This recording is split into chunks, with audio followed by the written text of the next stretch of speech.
이해하면 소름 돋는 지금 부동산 시장에 대해서 한번 이야기해 보겠습니다. 이런 기사가 있습니다. 강남 집값도 주춤하고 있다. 부동산 2차 하락인가? 단기 조정인가? 이게 서울 아파트가 지금 9개월 만에 상승이 꺾였어요. 그래가지고 부동산 시장이 지금 조정 국면으로 가는 건지 아닌지 이거에 대해서 막 의견들이 막 나오고 있다는 그런 기사입니다. 이게 강남도 집값이 떨어지는구나 뭐 이런 거 생각이 좀 들죠. 자, 거기다가 이런 것도 있습니다. 집값 오르는 거 아니었냐? 아니 9개월 연속 상승하던 아파트 실거래가가 지난달부터 이제 하락 전환을 했어요. 이런 기사입니다. 그래서 실거래가가 상승하던 것들도 이제 하락을 하기 때문에 야, 왜 그럴까? 시장이 지금은 더 이상 집값이 싸지 않다라는 그런 평가를 하는 것이 아니겠느냐. 이게 이제 실거래가도 주춤하는 거 보니까 이제 하락으로 전환할 것 같다라는 이제 기사들이 있는 거죠. 자, 거기다 이런 기사도 있습니다. 내년 집값 30% 폭락 전망이라는 그런 보고서들이 나왔다. 증권사 리포트인데 현재 가격 대비 30% 정도를 하락할 수도 있을 것이다. 그리고 최대 전고점을 기준으로 봤을 때는 이거 50% 하락도 가능한데 이거 조심해야 되는 거 아니냐라는 기사들도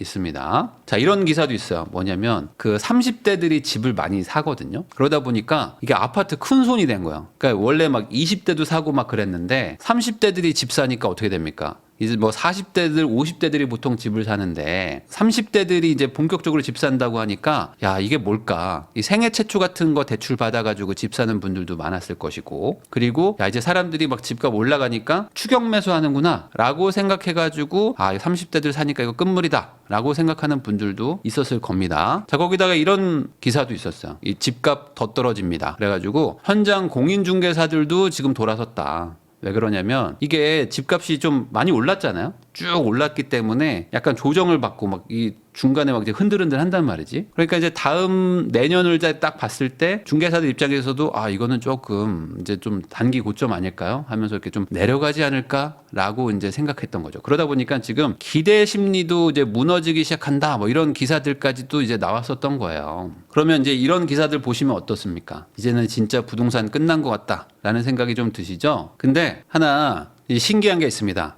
뭐냐면요. 이 기사가 언제 나온 기사라고 생각되세요? 여러분들? 아니 이게 딱 지금 나오는 기사 아닙니까? 지금 딱 저런 얘기들 하고 있는데? 라고 생각하시겠지만 사실 이 기사들은 정확하게 1년 전 오늘 했던 기사입니다. 23년 11월 기사들을 제가 가져온 거예요. 이게 23년 11월 12일부터 19일까지 딱 1년 전 한 주에 있었던 기사들을 제가 가져왔습니다. 어떻습니까? 지금하고 똑같죠?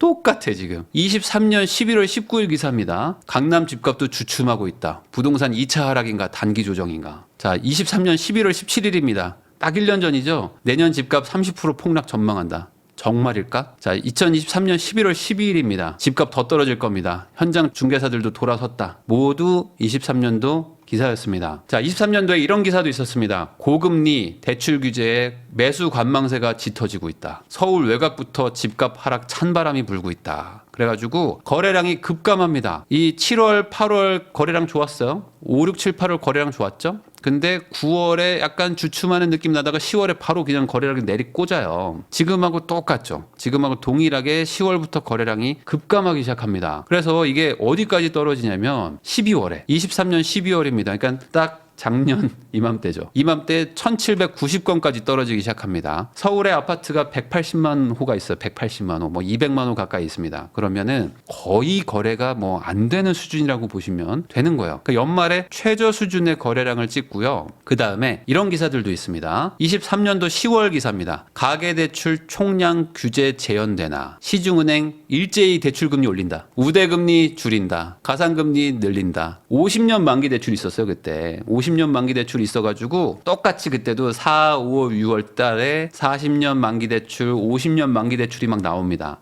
그러면서 은행들이 50년 대출 받으세요. 이거 DSR 조금 회피할 수 있습니다. 해서 사람들이 대출을 막 받아요. 그래서 집을 막 삽니다. 그래가지고 이게 대출이 막 늘어나요. 가계대출이 막 늘어나니까 어떻게 되냐. 정부가 야 50년 만기 대출 하지 마 라고 해서 갑자기 8월 말에 이거 하지 말라고 해버립니다. 그리고 금리를 막 올리기 시작해요. 0.2%씩 막 올리기 시작합니다. 지금도 똑같죠. 지금도 은행이 그때 했던 거랑 똑같은 일을 한다. 자, 이런 기사도 있습니다. 주담대 금리 올립니다 해서 문을 잠가도 사람들이 집을 사요. 그러다 보니까 어떻게 되냐. 9월 달에 대출 규제가 팍 터졌거든요. 그러니까 신용대출을 갑자기 이거 엄청 받아. 사람들이. 신용대출이 폭증하기 시작합니다. 신용대출이 계속 떨어졌는데 대출을 갚았어요. 그러면서 이제 정책자금 같은 것들을 빌리면서 신용대출을 갚아 나갔는데 이 대출이 안 나오니까 어떻게 됩니까? 신용대출을 왕창 받아가지고 집을 사든 거예요. 지금하고 똑같죠. 신용대출 폭증하는 것도 동일하다. 23년도에도 9월부터 대출 규제를 합니다. 스트레스 DSR 규제도 지금처럼 했었고요. 그리고 그때 50년 만기 뭐 이런 것들도 다 없애버리고 금리도 다시 올라가기 시작합니다. 9월 달부터 금리가 올라가는데 10월 달, 11월 달 금리가 막 계속 올라가는 거예요. 그때 미국 국채도 막 올라가고 하면서 이때 금리가 갑자기 팍 튀기 시작합니다.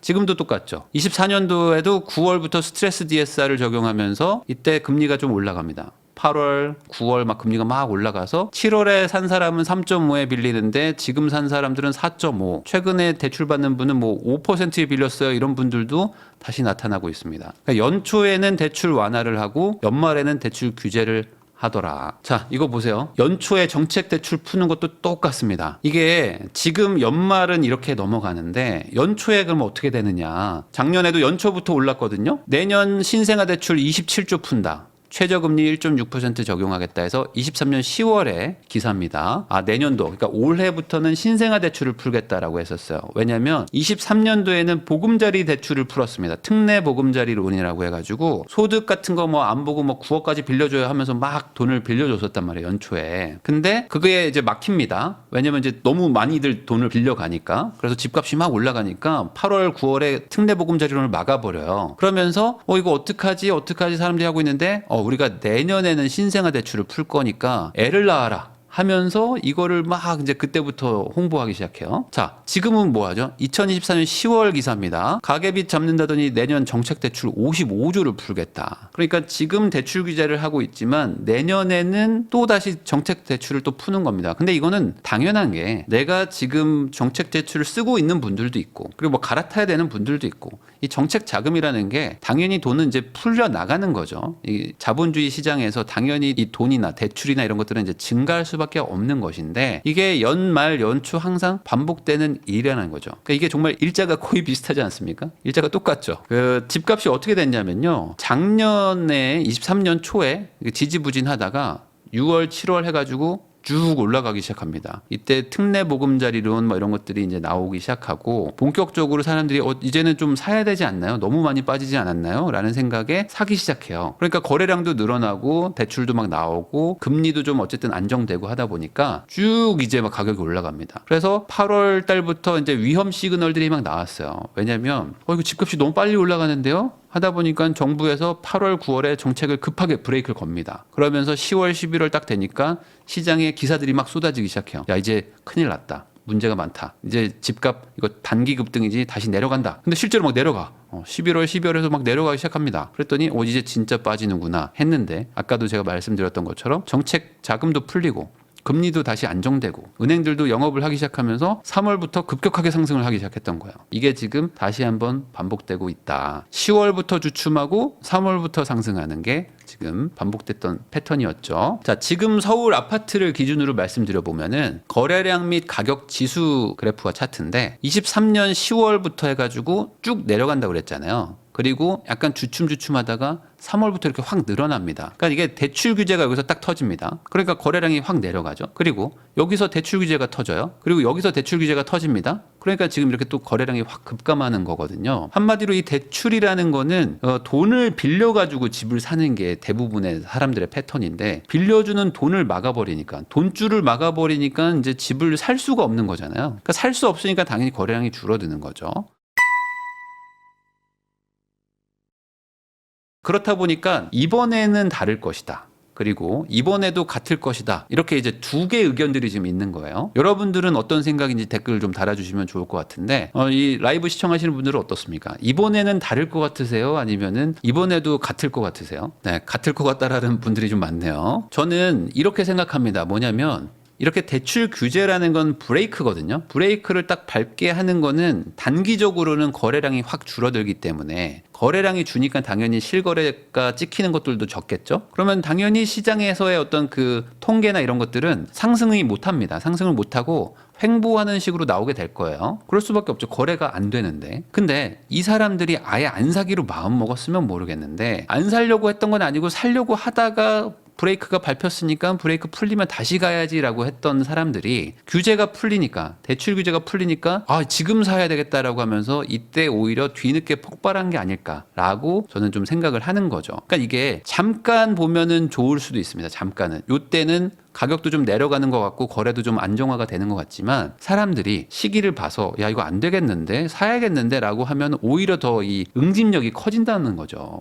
자, 정부가 대출 규제를 한 그 의도를 사실 잘 보셔야 됩니다. 왜 그러냐면 이 행동을 하는 원인이 있을 거 아닙니까? 그냥 국민들 괴롭히고 싶어가지고 대출 규제하는 건 아니에요. 지금 욕을 먹어가면서까지 디딤돌 대출을 규제하는 이유가 도대체 뭘까요? 이게 놔두면 집값이 올라갈 것 같기 때문에 대출 규제를 한 겁니다. 이대로 놔두면 집값이 올라가는 거예요. 그러니까 지금 딱 때려가지고 우선 멈추게 하는 거잖아요. 그러니까 지금 급한 불을 끄는 효과가 있는 거죠. 그러면 이렇게 급한 불을 끈다는 거, 거기다가 지금 디딤돌 줄이죠, 뭐 전세자금 대출 줄이죠 하면서 사실상 무주택이신 분들한테도 대출 규제들을 막 했었단 말이에요. 그러면 이거는 부작용이 분명히 있는데 그걸 감수하고도 정부가 이걸 했다라는 의미로 해석할 수도 있습니다. 그러면 그 부작용이 뭘까요? 이게 시간이 지나서 그 부작용이 일어나지 않게 하려면 이 화가 난 사람들을 다른 데로 이렇게 옮겨주면 돼요. 다른 데로 수요를 분산시키면 됩니다. 뭐 지방으로 가게 하든지 아니면은 뭐 전세를 좀 더 살게 하든지 뭐 이렇게 하면 되는 거죠. 근데 그걸 못 하잖아요. 못 하면 어떻게 됩니까? 부작용이 터져요. 야, 내가 지금 살려고 했는데 멈췄잖아. 근데 은행 대출 풀리잖아. 뭐야, 잠깐 지금 집값 지금 분위기 좋잖아. 하는 순간 야, 이거 3년째네 하면서 다시 살려고 할 수도 있단 말이에요. 그러니까 이게 수요가 폭발할 가능성이 지금 있는 거죠. 그러면 이게 천천히 올라가는 게 좋은 건지 한번 눌렀다가 이렇게 올라가는 게 좋은 건지 사실 이게 뭐가 좋은지는 이게 국민들이 좀 판단해야 될 문제긴 합니다. 이게 급브레이크가 마냥 좋은 거냐. 자, 이게 마지막 희망이라고 저는 봤었던 건데 뭐냐면 이제 8월 달이었나요? 그때 88 부동산 대책하면서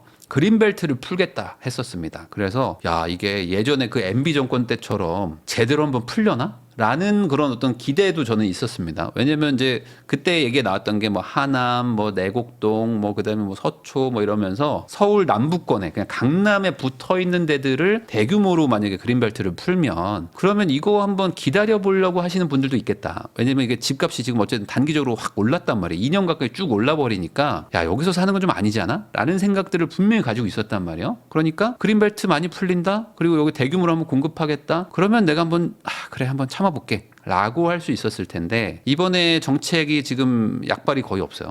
현실적으로. 왜냐면은 너무 뒷얘기이기도 하고 실질적인 물량은 사실 지금 서초 쪽에 있는 거 그게 전부인데 2만 호가 전부인데 그중에 1만 호는 또 신혼부부한테 또 장기 임대로 준다고 해버리니까 현실적으로 안 되겠구나 라고 지금 생각을 하시는 분들도 많단 말이죠. 그러니까 공급 불안 해소가 잘 안 됐다. 지금 대출 금리가 4.5 정도 왔다 갔다 한단 말이에요. 근데 이게 올해 한 여름 정도, 올해 봄 정도가 3.2에서 3.5 정도였습니다. 그때 사람들이 대출 받으려고 했었어요. 왜 그러냐면 그 정도면 낼만 한데라고 사람들이 생각을 한다는 거예요. 요 정도까지 다시 내려가면은 저는 집을 살려고 할 것 같습니다. 아무래도 지금은 약간 좀 부담스럽다고 느낄 수가 있어요. 왜냐면 이자가 지금 거의 20-30% 올라가 버린 거니까. 근데 요게 내려가는 순간 그러면 이제 살 수 있겠는데, 왜냐면 요 눌려 있는 동안 집값이 그래도 조금 주춤을 했으니까 돈도 좀 모았고 이자도 조금 내려가 주면 나 여력이 좀 더 생기는 거잖아요. 이게 반복되는 이유가 있습니다. 1에서 3월은 이제 정책 자금들이 막 풀려요. 그러면서 뭐 디딤돌도 나가고 막 이러면서 여기서 보통 이제 돈들을 좀 빌립니다. 그러니까 정부가 돈을 막 좀 푸는 겁니다. 그러니까 이제 시중은행들 입장에서는 1월에서 3월은 약간 영업하기가 조금 이제 밀리는 거죠. 왜냐면 이자가 더 싼 정책 자금들이 막 나오니까. 그러면 이제 은행들은 언제 하느냐? 이제 설날 지나고 뭐 1, 2월 정도에는 이제 뭐 어떤 플랜도 세우고 하면서 이제 앞으로 이제 잘해 봅시다 했겠죠. 자, 그다음에 이제 영업 본격적으로 합시다 하는 게 이제 3, 4월부터 이제 한단 말이죠. 그럼 3, 4월부터는 올해 영업한 거는 영업한 거고 실적 다 이제 성과로 다 끝났죠. 그 이제 성과급 내고 뭐 다 받았고 했겠죠. 그럼 내년도 25년도 성과는 다시 리셋입니다. 그럼 3월부터 또 바짝 또 영업을 해가지고 은행도 돈을 벌어야 되니까 돈 벌어야지 또 직원들 월급도 주고 하죠. 그러니까 이제 영업을 이제 본격적으로 하는 시기가 이제 봄부터 할 거예요. 그러면은 그때는 어떻게 할 것인가? 지금처럼 금리를 마냥 높일 것인가? 기준금리가 내려가는데 시중금리를 계속 올릴 것인가? 라고 판단한다면 은행들도 이제 경쟁들을 하겠죠. 그래서 시장에 유동성이 공급이 되고 은행들도 경쟁을 시작하면은 사실 기준금리는 안 내려가는데 시장 금리 같은 거 막 내려가기도 하고 올라가기도 하고 막 그러거든요. 그러면 아마 내년도 연초쯤 지나가기 시작하면 봄쯤 되기 시작하면은 은행들 입장에서 어떤 뭐 특별한 사정이 있지 않는 한 금리를 좀 낮추려고 할 것이고 빨리 대출 나가려고 할 것이고 그러면은 이제 돈을 풀겠죠, 시장에. 그러면 금리가 내려가면 그 겨울 동안 참았던 이 수요들이 또 다시 살려고 할 것이다. 25년은 지금 기준금리 인하 요소가 있습니다. 이 기준금리를 지금 낮춰야 되냐 안 낮춰야 되냐 가지고 지금 한국은행이 고민이 많거든요. 지금 경제가 너무 안 좋고 지금 경기가 막 불황으로 막 빠져가고 있는데 기준금리라도 좀 낮춰가지고 시장에 인위적으로 돈을 좀 풀어야 되는 거 아니냐. 이런 생각들을 지금 하고 있단 말이에요. 근데 이렇게 하면 부동산이 막 튈 것 같아. 왜냐면 지금 정부가 대출 규제로 지금 브레이크를 밟아놨는데 은행에서 금리를 낮춰가지고 돈을 풀어버리면 돈이 막 지금 무조건 이 투자나 뭐 이렇게 기업으로 가는 게 아니라 자산으로 막 가거든요. 그러니까 이것 때문에 또 걱정이 많아요. 근데 안 내릴 수도 없고 내릴 수도 없고 이거 고민이지만 25년을 안 내리고 계속 버티기가 쉽지는 않을 겁니다. 지금 경제가 안 좋기 때문에. 그러면 생각보다 3% 초중반 금리가 빨리 올 수도 있는 거예요. 금리를 지금 낮추고 있는 분위기니까. 그러다 보니까 지금 국내 변수는 좀 상승 요소로 보는 분들이 많습니다. 근데 외부 변수에서 아마 경기 불황이 올 수도 있다. 그래가지고 사람들이 집을 살려고 하는 그 의지 자체가 없어질 수도 있다. 이런 얘기 하시는 분들도 있어요. 그러니까 지금 트럼프가 된 게 마냥 좋은 건 아니죠. 우리한테는. 이게 변수가 많아가지고 우리나라를 타격을 줄 것인지 아니면 반대로 또 좋게 볼 것인지 이게 되게 애매한 부분이 있습니다. 그러다 보니까 트럼프가 앞으로 어떻게 할지는 내년 1월 이제 20일인가요? 그때 이제 취임을 하고 한 2월 정도, 2, 3월 정도 되면 어느 정도 좀 답이 나올 거예요. 그러면 2, 3월 정도에 트럼프의 정책들이 좀 나오고 은행들이 이제 유동성을 좀 풀기 시작하고 그러면 어떻게 되냐? 방향이 이제 정해지겠죠. 그래서 외부 변수로 경기 불황이 심각해지면은 이제 또 이제 하락 요소가 있겠지만 국내 변수로는 지금은 상승 요소로 보는 것들이 좀 많은 상황이라고 보시면 될 것 같아요. 그래서 제가 작년 그리고 올해 기사를 지금 비교를 해드렸지만 하나 차이가 있는 게 있습니다. 뭐냐면 이 1등이 있죠. 1등. 1등들이 작년에도 많이 올랐고 올해도 많이 올랐어요. 2년 동안 지금 뭐 용산이라든지 강남, 뭐 잠실, 뭐 반포 이런 데들 있잖아요. 거의 40%에서 50% 올랐습니다. 4, 50%가 올랐어요. 집값이. 이게 얼마나 많이 오른 건지 한번 생각을 해보세요. 물론 많이 빠졌기 때문에 많이 튀어 오른 것도 있지만 2년 동안 50% 오르는 게 말이 됩니까? 여러분들? 그러니까 집값이 20억 하던 게 지금 30억이 됐어요.